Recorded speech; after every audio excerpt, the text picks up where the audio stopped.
홍은숙, 네가 며느리면 며느리답게 처신을 해야지. 10,000원이면 충분해. 모자라면 네가 보태. 이 집에서 20년을 살았으면 이 정도는 몸에 배야 하는 거 아니야?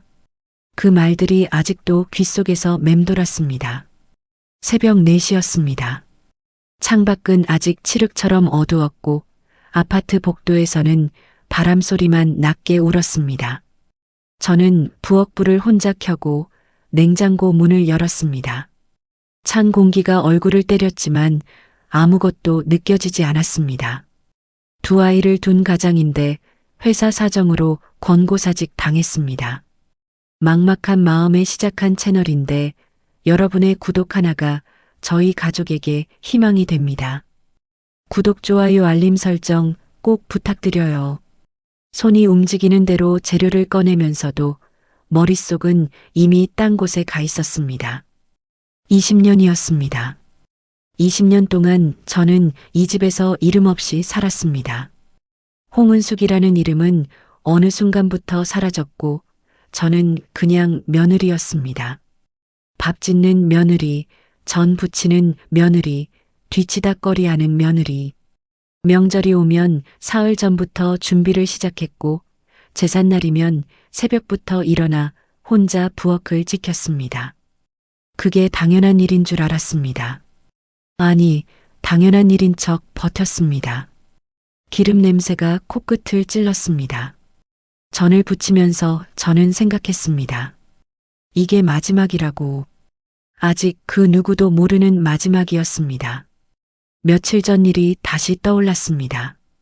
시어머니 배말순 씨가 거실 소파에 비스듬히 앉아 리모컨을 만지작거리다가 저를 불렀습니다. 아무 감정도 실리지 않은 목소리였습니다. 마치 슈퍼에 두부 사오라고 시키는 것처럼 그렇게 무심하게 봉투 하나를 내밀었습니다. 손에 들어온 봉투는 납작했습니다. 50,000원이었습니다. 지폐 한 장이 전부였습니다. 칠순 잔치 상차림을 50,000원으로 하라는 말이었습니다. 저는 그 자리에서 아무 말도 하지 못했습니다. 뭔가 말이 목구멍까지 올라왔지만 20년 동안 꾹꾹 눌러온 습관이 그것을 도로 삼켜버렸습니다. 그냥 고개를 끄덕이고 방으로 들어왔습니다. 봉투를 손에 쥔 채로 침대 모서리에 앉아서 한참을 그렇게 있었습니다. 그날 밤 저는 서랍을 열었습니다. 오래된 서류 봉투가 거기 있었습니다. 겉면이 누렇게 바랜 손때 묻은 봉투였습니다. 안에 뭐가 들었는지 저는 이미 알고 있었습니다. 꺼내볼 것도 없었습니다. 그냥 손으로 한번 쓸어보고 다시 서랍 깊은 곳에 밀어 넣었습니다. 아직은 아니었습니다. 아직은. 전을 뒤집으며 저는 조용히 입술을 깨물었습니다. 기름이 탁 튀었지만 피하지 않았습니다. 그 작은 통증이 오히려 정신을 맑게 해주는 것 같았습니다. 20년 동안 착하게 살았습니다. 시키는 대로 했고 참으라 하면 참았고 웃으라 하면 웃었습니다. 남편 이성호는 언제나 어머니 편이었고 시아주버니 이성철은 제 이름을 도장 찍듯 이용했고 시누이 박정희는 명절마다 나타나 상차림을 품평하다 사라졌습니다. 저는 그 모든 것을 받아냈습니다. 받아내는 것 말고는 다른 방법을 몰랐으니까요. 하지만 50,000원이었습니다. 칠순 잔치를 50,000원으로. 그 봉투를 손에 쥐던 순간 뭔가 딱 끊어지는 소리가 들렸습니다. 유리가 깨지는 것도 아니고 천이 찢어지는 것도 아닌 아주 오래되고 얇은 실한 가닥이 툭 끊어지는 소리였습니다. 그 소리가 20년 만에 처음으로 제 귀에 선명하게 들렸습니다. 저는 전을 다 붙이고 나서 앞치마를 접었습니다. 그리고 부엌불을 껐습니다. 이제는 달랐습니다. 그날 오후 저는 사무소로 출근했습니다. 홍은숙 부동산이라는 간판이 햇빛을 받아 반짝였습니다. 사무소 문을 열자 직원 오미란 씨가 서류를 정리하다가 고개를 들었습니다. 오미란 씨는 제가 이 일을 다시 시작할 때부터 함께한 사람이었습니다. 말 안 하도 눈빛만 봐도 아는 그런 사람이었습니다. 저는 아무 말 없이 자리에 앉았습니다. 서랍에서 5만 원짜리 봉투를 꺼냈습니다. 책상 위에 올려두고 한참 바라봤습니다. 지폐 한 장이 봉투 안에서 슬쩍 보였습니다. 새 돈도 아니었습니다. 접혀있던 흔적이 선명한 누군가 지갑에서 아무렇게나 꺼낸 듯한 5만 원짜리였습니다. 오미란 씨가 눈치채고 슬며시 다가왔습니다. 대표님, 또 시댁에서 뭔 일 있었어요? 저는 대답 대신 봉투를 건넸습니다. 오미란 씨가 들여다보더니 미간을 찌푸렸습니다. 이게 다예요? 칠순 잔치 상차림을? 저는 그렇다고 했습니다. 오미란 씨는 잠시 말을 잃었다가 조용히 자기 자리로 돌아갔습니다. 그러다 혼잣말처럼 한마디를 던졌습니다. 요즘 명의도용 소송이 진짜 많이 들어오더라고요. 가족 간에도 예외 없이 처벌된대요. 짧은 말이었습니다.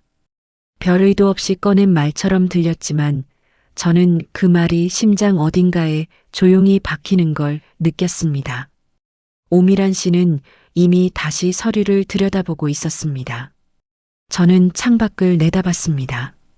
시아주번이 이성철 씨를 처음 의심하기 시작한 건 5년 전이었습니다. 통장에 이상한 이체 내역이 찍혔습니다. 제 명의로 된 대출이 저도 모르게 실행돼 있었습니다. 따졌더니 이성철 씨는 태연하게 웃으며 말했습니다. 가족끼리 잠깐 썼다.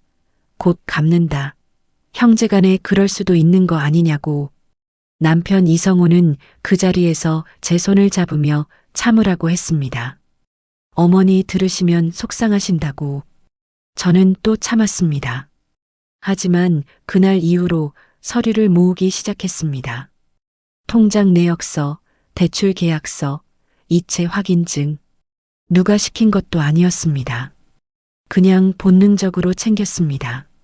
언젠가는 필요할 날이 올 것 같아서 그것들을 낡은 서류 봉투에 넣어 서랍 깊은 곳에 넣어두고 그 위에 다른 서류들을 쌓아뒀습니다.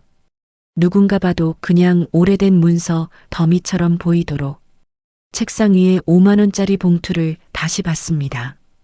칠순 잔치에 오는 손님이 몇 명인지는 이미 들어 알고 있었습니다. 이성호의 직장 동료들, 시어머니 배말순 씨 친구들, 동네 지인들까지 합하면 좋기 20명이 넘었습니다. 5만 원으로 20명 이상의 칠순 잔치를 차리라는 말이었습니다. 입술이 실룩였습니다. 웃음인지 분노인지 스스로도 알 수 없었습니다. 저는 봉투를 손지갑에 넣었습니다. 그리고 조용히 결심했습니다. 딱 이 돈만큼 차려드리겠다고. 한 푼도 보태지 않겠다고. 20년 동안 제 돈을 보태고 제 몸을 갈아 넣은 게 당연한 일인 줄 알았다면 이번 한 번은 그 당연함이 얼마나 당연하지 않았는지 눈으로 직접 보여드려야겠다고 오미란 씨가 퇴근하면서 조심스럽게 말했습니다. 대표님, 무리하지 마세요. 저는 고개를 끄덕였습니다. 하지만 그것은 무리가 아니었습니다. 20년 만에 처음으로 제대로 된 계산을 하는 것이었습니다. 그날 밤 저는 오래 잠들지 못했습니다. 남편 이성호는 제 옆에서 코를 골며 깊이 자고 있었습니다. 그 고른 숨소리가 이상하게 거슬렸습니다. 저는 천장을 바라보며 누워 20년의 장면들을 하나씩 꺼냈습니다. 기억은 언제나 가장 아픈 것부터 먼저 떠오르는 법이었습니다. 첫 번째 명절이 생각났습니다. 결혼하고 처음 맞는 설날이었습니다. 저는 전날 밤부터 음식을 준비했습니다. 누가 시켜서가 아니었습니다. 잘 보이고 싶었고, 인정받고 싶었고, 이 가족 안에 제대로 자리를 잡고 싶었습니다. 새벽 2시까지 부엌에 서서 전을 부치고 나물을 무치고 탕을 끓였습니다. 다음 날 상을 차리고 나서 시어머니 배말순 씨가 한마디 했습니다. 국이 좀 싱겁네. 그게 전부였습니다. 칭찬도 고맙다는 말도 없었습니다. 그냥 국이 싱겁다는 말 한마디. 저는 그 말을 웃으며 받아냈습니다. 처음이니까 그렇겠지. 다음엔 더 잘하면 되지. 그렇게 생각하면서 그 다음엔 더 잘했습니다. 그랬더니 다음엔 간이 세다고 했습니다. 전이 두껍다고 했습니다. 그릇 배치가 마음에 안 든다고 했습니다. 매번 뭔가 하나씩은 부족했습니다. 저는 매번 더 잘하려고 애썼습니다. 그게 20년이었습니다. 더 잘하면 인정받을 줄 알았습니다. 하지만 20년이 지나도 인정은 오지 않았습니다. 대신 제가 잘하면 잘할수록 기준은 더 높아졌습니다. 당연한 일이 하나씩 더 늘어났습니다. 이성철 씨의 명의대출 사건을 떠올렸습니다. 처음 통장 내역을 봤을 때 눈앞이 캄캄해졌습니다. 제 이름으로 실행된 대출이 수천만 원이었습니다. 제가 사인한 적도 없고 동의한 적도 없었습니다. 이성철 씨는 웃으며 말했습니다. 사업이 잠깐 어려워서 그랬다고, 금방 갚는다고. 그 옆에서 남편 이성호는 저를 보며 눈빛으로 말했습니다. 형이 어려울 때 가족끼리 도와야지. 왜 이러냐고. 저는 그날도 참았습니다. 그 돈은 지금까지 한 푼도 돌아오지 않았습니다. 박정혜 씨를 생각했습니다. 신우이였습니다. 명절마다 나타나서 상차림을 한 바퀴 돌아보고는 꼭 한마디씩 했습니다. 동서 솜씨가 영 늘질 않는다고. 시어머니한테는 왜 저리 쌀쌀하게 구냐고. 그러면서 자신은 남편 내조한다며 동남아 여행, 제주도 골프, 친구들과의 호캉스를 빠지지 않고 다녔습니다. 그 사진들을 SNS에 올리는 것도 잊지 않았습니다. 저는 그 사진들을 볼 때마다 화면을 빠르게 넘겼습니다. 보고 싶지 않았으니까요. 천장이 그대로였습니다. 이성호의 숨소리도 그대로였습니다. 저는 살며시 일어나 서재로 갔습니다. 서랍을 열었습니다. 낡은 서류 봉투가 거기 있었습니다. 꺼내지 않았습니다. 대신 봉투 옆에 꽂혀 있던 작고 오래된 수첩을 꺼냈습니다. 표지가 달아 색이 바랜 수첩이었습니다. 손가락으로 조심히 펼쳤더니 첫 장에 제 필체로 적힌 문장이 보였습니다. 나는 충분히 가치 있는 사람이다. 언제 썼는지도 기억이 가물가물했습니다.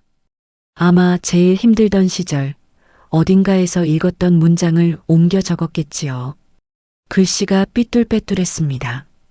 눌러 쓴 흔적이 역력했습니다. 아마 손이 떨리는 상태에서 썼을 겁니다. 저는 그 문장을 한동안 바라봤습니다. 그리고 수첩을 덮었습니다. 이번에는 흔들리지 않기로 했습니다. 누가 쓰러지는 척을 해도, 누가 눈물을 흘려도, 누가 가족이라는 이름을 꺼내 들어도 20년이라는 시간이 제게 가르쳐 준 것이 있다면 그 모든 것이 저를 무너뜨리기 위한 방법이었다는 사실이었습니다. 새벽빛이 창문 너머로 얇게 새어 들어오고 있었습니다. 저는 다시 방으로 돌아가지 않았습니다. 서재 의자에 앉아 그 새벽을 혼자 맞았습니다. 칠순 잔치날이 사흘 남았습니다. 잔치 전날 아침이었습니다. 저는 손지갑에 5만 원짜리 지폐 한 장만 넣고 집을 나섰습니다. 신용카드도 여분의 현금도 없었습니다. 지갑을 열어 한번 확인하고 그 5만 원이 전부임을 눈으로 다시 한번 새겼습니다. 오전 8시 재래시장은 이미 활기가 넘쳤습니다. 생선 비린내와 과일 향이 섞여 공기 속을 떠돌았습니다. 좌판마다 물건들이 쌓였고 상인들은 저마다 목청을 높이고 있었습니다. 평소라면 이 시장에서 장을 볼 때 카드를 꺼내 들었을 겁니다. 칠순상 재료라면 제대로 된 것들을 샀겠지요. 질 좋은 한우, 신선한 생선, 과일 한 상자씩. 하지만 오늘은 달랐습니다. 저는 과일 좌판 앞에 멈췄습니다. 사과 한 개를 들어보고 가격을 물었습니다. 낱개로 팔면 얼마냐고. 상인이 조금 의아한 눈으로 봤지만 가격을 알려줬습니다.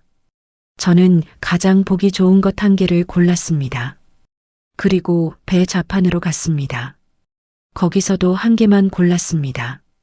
그렇게 하나씩 5만 원이 달아가는 걸 계산하면서 걸었습니다. 중간에 오미란 씨에게서 전화가 왔습니다. 어디냐고 뭐하냐고. 시장이라고 했더니 잠시 침묵이 흘렀습니다. 혼자 다 보태실 거예요? 제가 좀 도와드릴까요? 저는 웃으며 고개를 저었습니다. 전화기 너머라 보이지도 않을 텐데 그렇게 했습니다. 아니라고 했습니다. 보태지 않는다고 했습니다. 딱 5만 원어치만 살 거라고. 전화기 너머에서 오미란 씨가 조용히 말했습니다. 대표님, 잘하실 거 알아요. 짧은 말이었지만 등에 손을 얹어주는 것 같았습니다. 저는 전화를 끊고 다시 시장을 걸었습니다. 황태포 좌판 앞에서 멈췄습니다. 낱개로 판매하는 것을 찾아 하나를 골랐습니다. 가격을 더하니 사과, 배, 황태포를 합쳐 5만 원에서 몇백 원이 남았습니다. 저는 그 남은 돈으로 영수증 용지를 살 수 있는 작은 메모지를 샀습니다. 거스름돈까지 정확히 계산했습니다. 한 푼도 남기지 않았습니다. 그게 중요했습니다. 한 푼도 남기지 않고 한 푼도 보태지 않는 것. 집에 돌아오는 버스 안에서 저는 장바구니를 무릎 위에 올려뒀습니다. 안에는 사과 한 개, 배 한 개, 황태포 한 마리가 전부였습니다. 창밖으로 빠르게 스쳐가는 거리를 바라보면서 생각했습니다. 내일이면 저 5만 원짜리 봉투를 주던 손이 어떤 표정을 짓게 될지. 20년 동안 제 몸을 갈아 넣어 차린 상이 당연한 것인 줄 알았다면 5만 원이 만들어낼 수 있는 상이 어떤 모습인지 직접 보여드려야 했습니다. 집에 도착해 장바구니를 내려놓고 영수증을 꺼냈습니다. 번호를 매기고 품목을 적었습니다. 금액까지 정확히. 그리고 그것을 반듯하게 접어서 앞치마 주머니에 넣었습니다. 나머지 빈 제사상 자리에는 인터넷에서 찾은 음식 사진들을 출력해 오린 것들을 그릇 위에 올려뒀습니다. 탕, 전, 나물, 생선찜. 사진 속 음식들은 그럴싸하게 담겨 있었습니다. 멀리서 보면 진짜처럼 보일 수도 있었습니다. 가까이 보면 종이 조각이지만 저는 상차림을 한 발 뒤로 물러서서 바라봤습니다. 20년의 시간이 저 위에 올라가 있는 것 같았습니다. 20년 동안 제 돈과 제 몸으로 채워온 자리들이 오늘은 텅 비어 사진 조각만 얹혀 있었습니다. 입가에 아주 조용한 미소가 번졌습니다. 내일이었습니다. 잔치 당일이었습니다. 오전부터 집안이 소란스러워지기 시작했습니다. 이성호가 넥타이를 고르면서 거울을 들여다보고 있었고 시어머니 배말순 씨는 안방에서 한복을 차려입고 있었습니다. 오늘 주인공처럼 위풍당당하게. 저는 거실 한편에 서서 그 분주함을 바라봤습니다. 제 몸 안에서는 이상한 고요함이 흘렀습니다. 폭풍 전의 고요함이 이런 것일까? 그런 생각이 들었습니다. 정오가 지나자 사람들이 들어오기 시작했습니다. 이성철 씨가 먼저 왔습니다. 정장 차림에 선물 봉투를 들고 언제나처럼 집안을 자기 집처럼 활보하며 들어왔습니다. 박정혜 씨도 왔습니다. 머리를 단정하게 올리고 고급스러운 원피스 차림이었습니다. 시어머니 친구분들과 이성호의 직장 동료들도 하나둘 들어왔습니다. 저는 아무도 맞이하지 않았습니다. 평소라면 현관에 서서 인사를 했겠지요.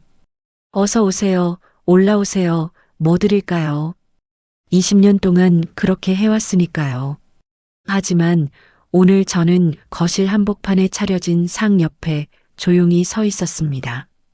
두 손을 앞에 모으고 아무 표정 없이. 사람들이 하나둘 상을 발견했습니다. 처음엔 의아한 표정이었습니다. 그러다 가까이 다가와 들여다보더니 눈빛이 바뀌기 시작했습니다. 사과 한 개, 배 한 개, 황태포 한 마리, 그리고 나머지 자리를 채운 종이 사진들. 탕이 놓여야 할 그릇 위에는 탕 사진이, 전이 담겨야 할 접시 위에는 전 사진이 오려붙어 있었습니다. 정적이 먼저 왔습니다. 그리고 배말순 씨가 안방에서 나왔습니다. 한복 자락을 사부작거리며 걸어 나오던 시어머니가 제사상 앞에서 걸음을 멈췄습니다. 얼굴이 순식간에 굳었습니다. 눈이 커졌습니다. 그 눈이 상 위를 한 바퀴 돌더니 저를 향해 꽂혔습니다. 비명이 터졌습니다. 이게 뭐야? 도대체 이게 무슨 짓이야? 거실 공기가 얼어붙었습니다. 손님들이 어색하게 뒤로 물러났습니다. 이성우가 당황해서 저에게 달려왔고 박정희 씨는 입을 가리며 눈을 가늘게 떴습니다. 이성철 씨는 팔짱을 끼고 입술을 비틀었습니다. 재수 씨, 이게 지금 제정신이야? 저는 대답하지 않았습니다. 앞치마 주머니에서 반듯하게 접힌 영수증을 꺼냈습니다. 상 위에 올려둔 것이 아니라 식구들이 다 볼 수 있도록 들어 보였습니다. 그리고 천천히 또렷하게 말했습니다. 어머니가 주신 돈에 딱 맞췄습니다. 한 푼도 남기지 않았어요. 이성우가 소리를 질렀습니다. 보태야지 왜 이러냐고. 박정혜 씨가 눈살을 찌푸리며 동서가 너무한 거 아니냐고 했습니다. 이성철 씨는 어른들에 대한 예의를 운운했습니다. 저는 흔들리지 않았습니다. 20년 동안 참아온 것들이 지금 이 순간을 버티게 해줬습니다. 저는 영수증을 상 위에 내려놓고 식구들을 하나씩 바라봤습니다. 시어머니의 얼굴, 남편의 얼굴, 시아주버니의 얼굴, 시누이의 얼굴, 모두 붉어지거나 굳어 있었습니다. 저만 고요했습니다. 그리고 저는 이제 본격적으로 말을 시작할 준비가 되어 있었습니다. 오늘은 영수증 한 장으로 끝나는 날이 아니었습니다. 20년치 이야기가 남아 있었으니까요. 거실의 공기가 팽팽하게 당겨진 실처럼 흔들리고 있었습니다. 손님들은 눈치를 보며 하나둘 슬금슬금 뒤로 물러났습니다. 누군가는 신발을 고쳐 신는 척했고 누군가는 갑자기 화장실을 찾았습니다. 오래전부터 이 집 분위기를 알고 있는 사람들은 그냥 현관 쪽으로 몸을 빼려 했습니다. 하지만 저는 그들이 나가도 상관없었습니다. 오늘 이 자리는 손님들을 위한 시간이 아니었으니까요. 배말순 씨가 소파 팔걸이를 붙잡으며 목소리를 높였습니다. 너 지금 나한테 이러는 거야? 내가 칠순인데 칠순인 날에? 저는 조용히 고개를 끄덕였습니다. 그렇다고 했습니다. 그리고 안방 쪽으로 걸어갔습니다. 아무도 예상하지 못한 행동이었습니다. 이성우가 팔을 잡으려 했지만 저는 이미 방문을 열고 들어가 있었습니다. 서재였습니다. 서랍을 열었습니다. 낡은 서류 봉투가 거기 있었습니다. 20년 동안 손때를 묻혀가며 차곡차곡 모아온 것들이 그 안에 있었습니다. 꺼내 들고 거실로 돌아왔습니다. 식구들이 멀뚱히 저를 바라봤습니다. 저는 봉투를 테이블 위에 내려놓았습니다. 안에서 서류들을 하나씩 꺼냈습니다. 통장 내역서, 대출 실행 확인서, 이체 내역서, 꼼꼼하게 날짜 순으로 정리된 것들이었습니다. 이성철 씨의 얼굴이 처음으로 굳어지는 것을 저는 눈으로 똑똑히 봤습니다. 아주버님, 혹시 이거 기억하세요? 이성철 씨가 헛기침을 했습니다. 가족끼리 그럴 수도 있는 거라고 했습니다. 이미 다 지난 일 아니냐고. 얼굴빛은 태연한 척했지만 목소리가 아주 조금 흔들렸습니다. 저는 흔들리지 않았습니다. 서류들을 손가락으로 하나씩 짚으며 천천히 말했습니다. 날짜, 금액, 계좌번호, 제 명의로 실행된 대출이 총 얼마였는지, 그 돈이 어느 계좌로 흘러갔는지 모든 걸 알고 있었습니다. 5년 동안 이 종이들을 보면서 외웠으니까요. 거실이 완전히 조용해졌습니다. 이성우가 작은 목소리로 말했습니다. 집안일을 왜 이렇게 크게 만드냐고. 저는 남편을 바라봤습니다. 눈을 피하지 않고 정면으로. 당신은 그때 나한테 참으라고 했잖아요. 이성우가 입술을 열었다가 다물었습니다. 어머니 속상하실까봐. 형이 어려울 때 가족끼리 도와야지. 그 말 기억해요? 대답이 없었습니다. 저는 서류들을 다시 봉투에 넣었습니다. 그리고 봉투를 테이블 위에 반듯하게 올려뒀습니다. 이 자리에서 바로 들이밀 생각은 없었습니다. 이것은 예고편이었습니다. 오늘이 끝이 아니라는 걸 식구들 모두가 알아야 했습니다. 박정혜 씨가 목소리를 가다듬으며 끼어들었습니다. 동서가 너무한다고. 아무리 그래도 어머니 칠순날 이러면 안 된다고. 입술은 단호했지만 눈빛이 저를 피하고 있었습니다. 저는 박정혜 씨를 바라봤습니다. 아주 천천히 시간을 들여서. 형님, 저 SNS에 올라온 사진 다 봤어요. 박정혜 씨의 눈이 흔들렸습니다. 제주도 골프, 동남아 여행, 호캉스. 남편 내조하느라 바쁘다고 하셨잖아요. 그 여행비 반만 보태셨어도 오늘 이 상 위의 사진 조각은 없었을 겁니다. 거실이 다시 한번 얼어붙었습니다. 배말순 씨가 뒷목을 짚으며 소파에 주저앉았습니다. 이성철 씨는 팔짱을 풀고 어디론가 시선을 돌렸습니다. 이성호는 눈을 내리깔았습니다. 박정혜 씨는 입을 꾹 다물었습니다. 저는 그 침묵을 충분히 즐겼습니다. 20년 동안 한 번도 누려본 적 없는 침묵이었습니다. 제가 말한 뒤에 찾아오는 침묵이 아니라 제 말이 틀리지 않아서 아무도 반박하지 못하는 침묵이었습니다. 저는 봉투를 다시 손에 들고 방으로 들어갔습니다. 아직 꺼낼 것이 남아 있었습니다. 방문을 닫고 잠시 서 있었습니다. 심장이 빠르게 뛰었습니다. 무섭다거나 불안하다는 느낌과는 달랐습니다. 오히려 오랫동안 꽉 잠겨 있던 문이 드디어 열리는 느낌이었습니다. 숨이 처음으로 가슴 깊은 곳까지 닿는 것 같았습니다. 창밖에서 차 소리가 지나갔습니다. 손님들은 대부분 빠져나간 것 같았습니다. 현관문이 열리고 닫히는 소리가 몇 번 들렸습니다. 웅성거리는 소리도 잦아들었습니다. 거실에 남은 건 식구들 뿐인 것 같았습니다. 저는 다시 방문을 열고 나갔습니다. 그 순간이었습니다. 아이고, 아이고. 배말순 씨가 소파에서 갑자기 옆으로 쓰러지며 가슴을 움켜쥐었습니다. 이성우가 달려가며 어머니를 불렀고 박정혜 씨가 손을 붙잡으며 울먹였습니다. 이성철 씨가 저를 쏘아봤습니다. 이게 다 당신 때문이라는 눈빛이었습니다. 저는 그 자리에 서서 바라봤습니다. 움직이지 않았습니다. 20년 전이 떠올랐습니다. 결혼하고 첫 해에 제가 처음으로 명절 음식에 대해 불만을 표시했을 때였습니다. 아주 조심스럽게 목소리도 낮추고 다음엔 더 잘하겠다고 덧붙이면서 말했는데도 배말순 씨는 그날 갑자기 쓰러졌습니다. 가슴이 아프다고, 숨이 안 쉬어진다고. 이성우가 뛰어와 저를 나무랐습니다.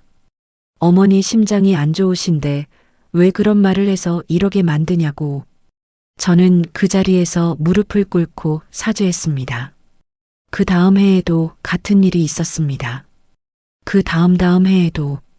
배말순 씨가 쓰러지면 저는 항상 먼저 무너졌습니다. 내가 잘못한 것 같아서, 내가 너무 심한 것 같아서, 가족을 힘들게 하는 게 나인 것 같아서. 그렇게 20년이 흘렀습니다. 저는 쓰러지는 어머니를 볼 때마다 제가 먼저 꺾였습니다. 하지만 오늘은 달랐습니다. 저는 핸드폰을 꺼냈습니다. 그리고 아주 침착하게 말했습니다. 119 불러드릴까요? 구급대원들 금방 와요. 거실이 순간 정지한 것 같았습니다. 이성우가 저를 봤습니다. 박정혜 씨가 저를 봤습니다. 이성철 씨가 저를 봤습니다. 그리고 바닥에 누워있던 배말순 씨가 천천히 눈을 떴습니다. 가슴을 쥐고 있던 손이 스르르 내려갔습니다. 일어나기가 머쓱한 듯 잠깐 멈칫하더니 소파를 짚고 그대로 일어나 앉았습니다. 아무 말도 없었습니다. 저는 핸드폰을 도로 주머니에 넣었습니다. 마음이 전혀 흔들리지 않는다는 사실이 스스로도 놀라웠습니다. 오히려 가슴 한편이 뜨거워지는 것 같았습니다. 20년 만에 처음으로 저 자신을 지켜낸 느낌이었습니다. 이성철 씨가 어색한 기침을 했습니다. 박정혜 씨가 시선을 돌렸습니다. 이성우가 작게 배말순 씨를 불렀습니다. 어머니, 괜찮으시냐고. 배말순 씨는 아무 대답도 하지 않았습니다. 대신 저를 향해 눈빛을 보냈습니다. 그 눈빛 안에 무언가 다른 것이 섞여 있었습니다. 분노인지, 당혹감인지, 아니면 처음으로 상대를 다르게 보는 눈빛인지, 저는 그 눈빛을 정면으로 받아냈습니다. 물러서지 않았습니다. 한 가지만 생각했습니다. 이 사람들은 제가 언제나 먼저 꺾일 거라고 믿어왔다는 것. 20년 동안 그 믿음이 틀린 적이 없었다는 것. 그래서 오늘도 같은 방법을 쓴 것이라는 걸. 하지만 그 믿음은 오늘 이 순간부터 더 이상 유효하지 않았습니다. 하실 말씀 있으면 하세요. 저는 거실 한가운데 서서 식구들을 한 명씩 바라봤습니다. 아무도 먼저 입을 열지 않았습니다. 그날 저녁 저는 혼자 사무소에 있었습니다. 퇴근한 오미란 씨가 가기 전에 한마디 했습니다. 오늘 어떻게 됐냐고, 괜찮냐고. 괜찮다고 했습니다. 오미란 씨는 제 얼굴을 한참 들여다보다가 말없이 나갔습니다. 문이 닫히는 소리가 크게 들렸습니다. 그 소리가 사라지자 사무소가 완전히 고요해졌습니다. 저는 책상에 앉았습니다. 낮에 있었던 일들이 필름처럼 머릿속에서 돌아갔습니다. 영수증을 내밀던 순간, 서류 봉투를 꺼내던 순간, 119 얘기를 꺼내던 순간, 제 입으로 직접 한 말들인데도 낯설게 느껴졌습니다. 20년 동안 한 번도 꺼내지 않았던 목소리였으니까요. 핸드폰이 울렸습니다. 이성우였습니다. 받지 않았습니다. 또 울렸습니다. 이번엔 이성철 씨였습니다. 역시 받지 않았습니다. 잠시 후 문자가 왔습니다. 이성우에게서였습니다. 이렇게 가족을 망신 줄 거야. 당신이 참으면 끝나는 일을 왜 이렇게 키워? 저는 화면을 오래 들여다봤습니다. 참으면 끝나는 일.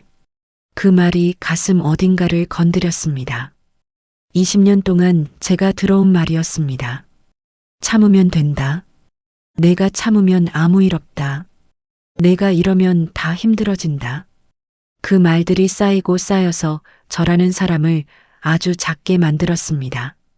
목소리를 잃게 했고, 이름을 잃게 했고, 결국엔 내가 뭘 원하는지조차 모르는 사람으로 만들었습니다. 창밖에 빗방울이 떨어지기 시작했습니다. 흔들렸습니다. 솔직히 말하면 그 순간 흔들렸습니다. 내가 너무 심한 건 아닐까? 칠순날에 이렇게까지 해야 했을까? 20년을 버텼는데 조금만 더 참으면 어땠을까? 그런 생각들이 꼬리에 꼬리를 물었습니다. 눈물이 날 것 같았습니다. 저는 서랍을 열었습니다. 낡은 수첩이 있었습니다. 챙겨온 것도 아니었는데 며칠 전에 보다가 사무소 가방 안에 넣어뒀던 것이었습니다. 표지가 다른 그 수첩을 꺼내 펼쳤습니다. 첫 장이 바로 보였습니다. 나는 충분히 가치 있는 사람이다. 제 필체였습니다. 손이 떨릴 때 눌러 쓴 흔적이 선명했습니다. 언제 썼는지 기억이 가물가물했지만 그 글자들이 지금 이 순간 눈에 또렷하게 들어왔습니다. 저는 그 문장을 3번 읽었습니다.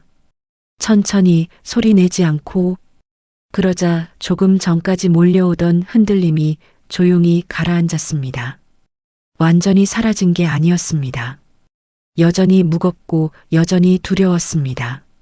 하지만 그 무게를 내려놓지 않기로 했습니다. 내려놓으면 다시 20년이 시작될 거라는 걸 알았으니까요. 빗소리가 커졌습니다. 저는 수첩을 덮고 책상 위에 올려뒀습니다. 그리고 컴퓨터를 켰습니다. 검색창에 이름을 입력했습니다. 변호사 사무소였습니다.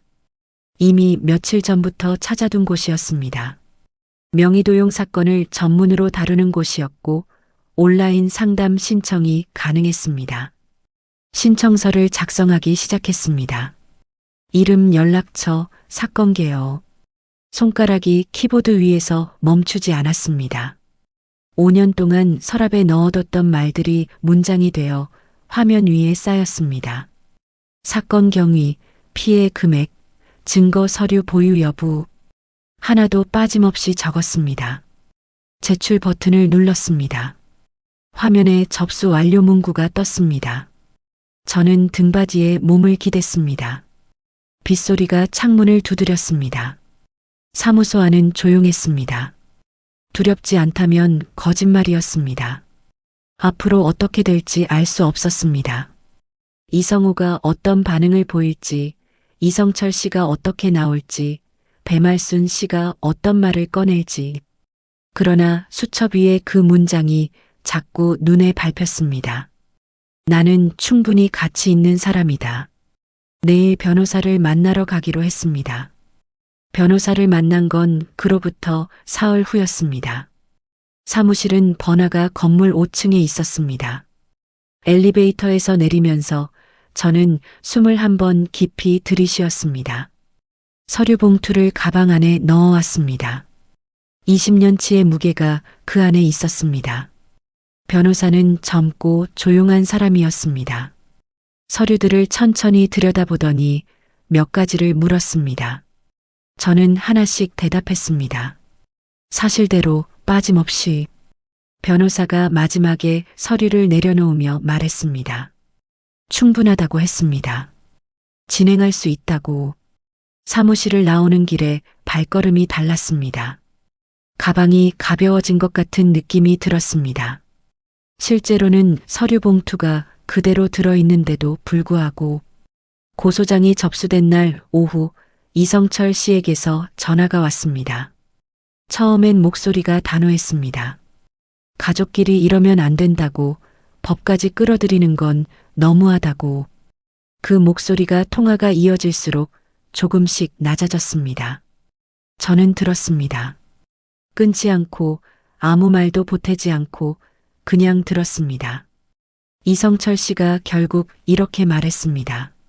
합의하면 안 되겠냐고. 저는 조용히 말했습니다. 변호사를 통해서 연락 주세요. 전화를 끊었습니다.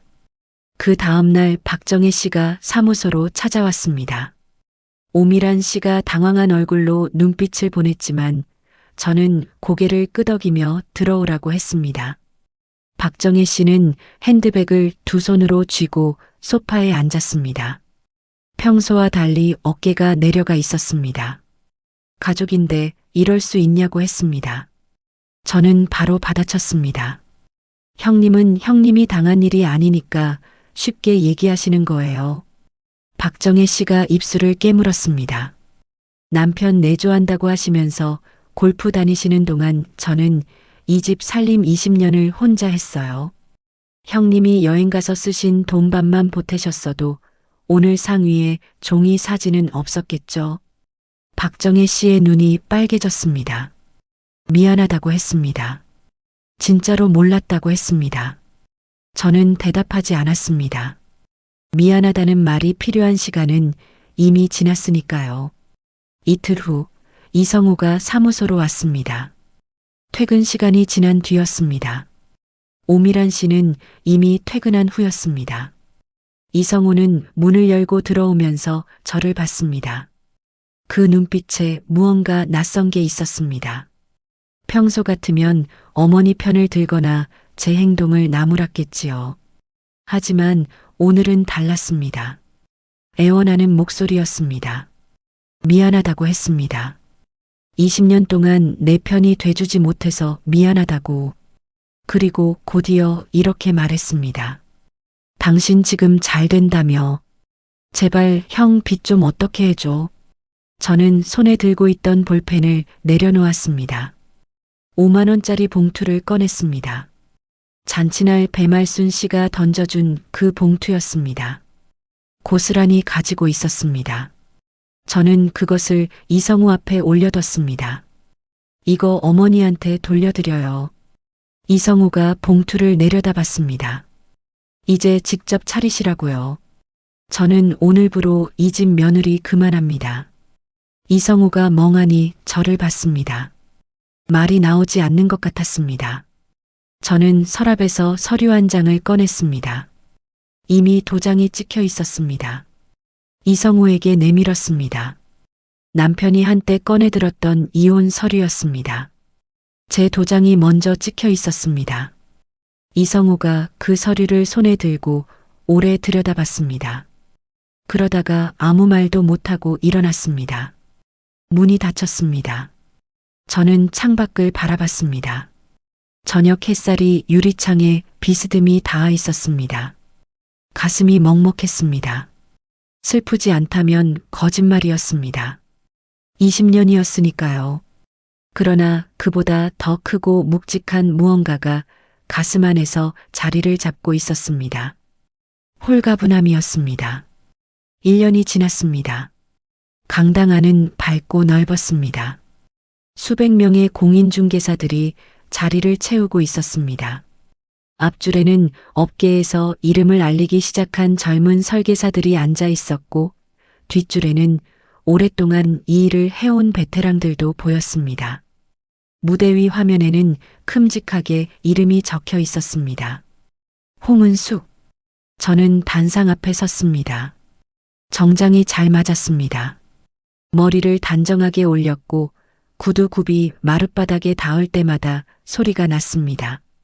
마이크를 잡은 손이 흔들리지 않았습니다. 1년 전이라면 상상도 못했을 일이었습니다. 20년 동안 중단했던 일을 다시 시작한 건 결혼 전부터 해왔던 공인중개사 일이었습니다. 남편 그늘 아래 작게 운영하던 사무소를 결혼 후에도 포기하지 않았습니다. 아이 없이 시댁 살림만 해온 20년 동안 그것 하나가 저를 버티게 했습니다. 새벽에 부엌 일을 끝내고 사무소로 나갔고 저녁에는 다시 돌아와 상을 차렸습니다. 두 삶을 동시에 살아왔습니다. 그러나 이혼 이유는 달랐습니다. 모든 시간이 오롯이 제 것이 됐습니다. 새벽을 혼자 썼고 저녁을 혼자 마감했습니다. 누군가의 비위를 맞추느라 쏟던 에너지가 고스란히 일로 향했습니다.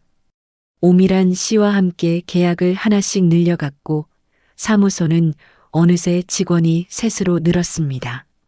업계 시상식에서 올해의 공인중개사로 불리는 건 그렇게 만들어진 결과였습니다. 저는 마이크 앞에서 천천히 말을 시작했습니다. 부동산 이야기가 아니었습니다. 5만 원 이야기를 했습니다. 강당 안이 조용해졌습니다. 앞줄에서 뒷줄까지 눈들이 모였습니다. 저는 흔들리지 않고 말했습니다. 새벽 4시 부엌 이야기, 봉투 하나가 던져지던 이야기, 시장에서 사과 하나와 배 하나와 황태포 하나를 사오던 이야기, 그리고 서랍 속 수첩에 적혀있던 문장 이야기. 5만 원짜리 칠순상이 제 인생을 바꿨습니다. 마이크를 통해 목소리가 강당을 가득 채웠습니다. 남이 정해준 가격에 나를 맞추지 마세요. 내가 내 가치를 증명할 때 세상도 비로소 나를 제대로 대접하기 시작합니다. 박수가 터졌습니다. 저는 단상을 내려오면서 오밀한 씨의 얼굴을 찾았습니다. 맨 앞자리에 앉아있던 오밀한 씨가 눈이 빨개진 채로 박수를 치고 있었습니다. 저는 작게 웃었습니다. 강연장 밖으로 나오자 봄 햇살이 쏟아졌습니다. 따뜻했습니다. 지난 겨울이 유난히 길게 느껴졌는데 그래서인지 오늘 이 햇살이 유독 더 따뜻하게 닿았습니다. 저는 잠깐 걸음을 멈추고 눈을 감았습니다. 햇빛이 눈꺼풀 위로 번졌습니다. 퇴근길에 꽃집에 들렀습니다. 가게 안이 향기로웠습니다. 여러 색깔의 꽃들이 에 담겨 있었습니다. 저는 가장 밝은 색깔의 꽃들로 한 다발을 골랐습니다. 주인이 묻지도 않았는데 포장을 예쁘게 해줬습니다. 저는 꽃다발을 받아들면서 속으로 말했습니다. 홍은숙, 오늘 하루도 잘했어. 충분히 그럴 자격 있어. 차 안에서 꽃다발을 조수석에 올려뒀습니다. 창밖으로 도시가 흘러갔습니다. 저는 핸들을 잡은 채로 생각했습니다. 20년이라는 시간이 낭비된 것이었냐고 누군가 묻는다면 저는 이렇게 대답할 것 같았습니다. 아니라고. 그 20년이 없었다면 5만 원짜리 봉투가 뭘 의미하는지 몰랐을 것이고 그것을 몰랐다면 서랍에 서류를 모으지 않았을 것이고 그 서류가 없었다면 그 사무실에 변호사를 찾아가지 않았을 것이고 그 변호사를 만나지 않았다면 오늘 저는 여전히 새벽 4시에 혼자 전을 부치고 있었을 것이라고. 모든 것은 연결되어 있었습니다. 시련은 끝났습니다. 그리고 홍은숙의 진짜 인생은 이제 막 찬란하게 시작되고 있었습니다. 20년의 상처는 흉터가 아니라 훈장이 되어 가슴 위에서 반짝였습니다. 누군가의 며느리로, 누군가의 아내로 불리던 이름은 이제 완전히 과거가 됐습니다. 그녀는 그냥 홍은숙이었습니다.